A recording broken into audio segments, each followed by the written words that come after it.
Khovela kanun kong shuai turin ola la zeho nang kangai che swal na kong rajile bo na lau om kara van arsi eng moi ka kong min en ro se tan swal do ral kan net hey na turin ral thuam pham kimin o min thuam ta che ni tinin lalpa ikyang alen kanwa karam ngai ber chu nang ma om si le shing nun pelin nang el var de zinga tok ni ne yalva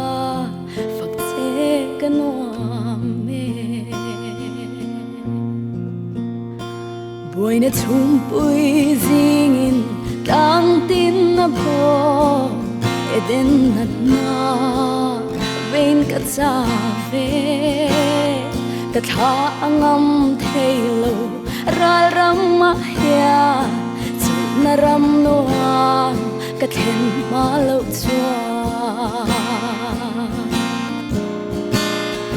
Ram moi panin kalo ho meke shing na hian katsam re to lo nitinin lalpa ikyang alen kanwa karam ngai ber chu nang ma om si le shing nun pelin nang elvar te zinga top ni nei lova fakse kano me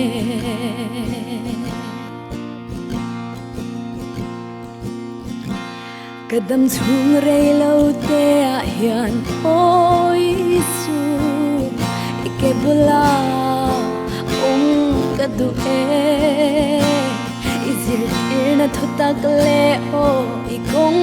thiam hlim lei moi na ain kathang zo ke kadam lai shing nun hi aloral hunin ikyang aleng turin min lo kayang che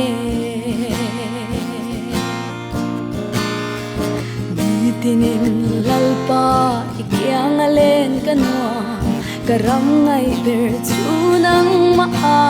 om si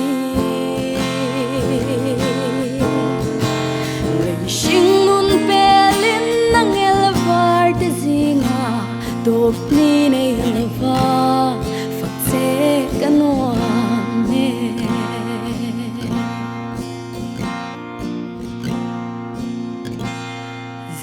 Yang ko hara khi phim leng vel ya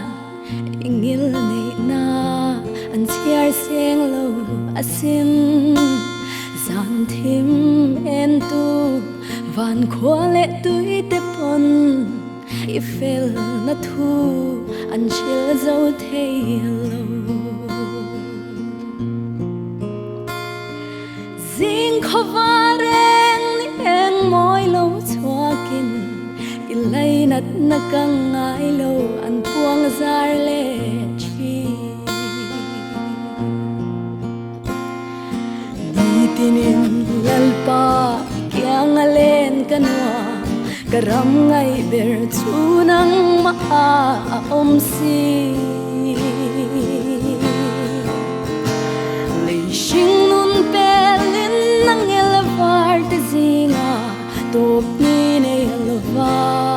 fakse kano me nitinin lalpa ikyang alen kanwa karam ngai ber chu nang ma om si